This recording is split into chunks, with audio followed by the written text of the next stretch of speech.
আপনার কাছে জমির দলিল আছে, কিন্তু সরকারি রেকর্ডে সেই জমি অন্য কারো নামে।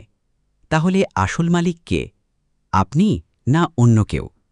আজকের এই ভিডিওতে আপনি খুব সহজভাবে বুঝে যাবেন জমি আসলে কার। ধরুন দুই ভাই, রাহুল আর সুমন। রাহুল জমি কিনে দলিল নিজের নামে করে, কিন্তু কয়েক বছর পরে দেখা গেল সরকারি খতিয়ানে জমিটা সুমনের নামে। এখন যদি মামলা হয়, আদালত কাকে মালিক বলবে? প্রথমে বুঝি দলিল কি। দলিল মানে আপনি টাকা দিয়ে আইন অনুযায়ী জমি কিনেছেন, তার অফিসিয়াল প্রমাণ।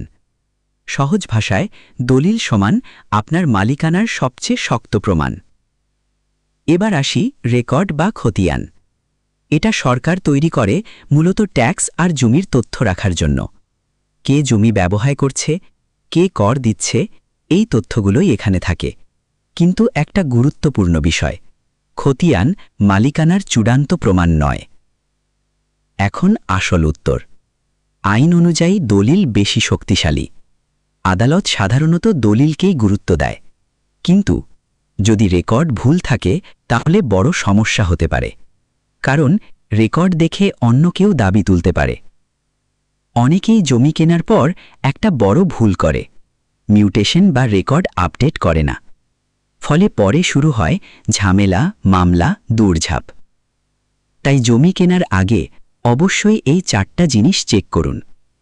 দলিল ঠিক আছে কিনা, খতিয়ান মিলছে কিনা, পর্চা আপডেট কিনা, মিউটেশন হয়েছে কিনা। এই 4টা ঠিক থাকলে আপনি অনেকটাই নিরাপদ। সংক্ষেপে বললে, দলিলই আসল শক্তি, কিন্তু রেকর্ড ঠিক রাখা সমান জরুরি।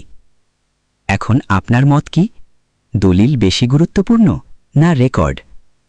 কমেন্টে জানান আর ভিডিওটা শেয়ার করুন।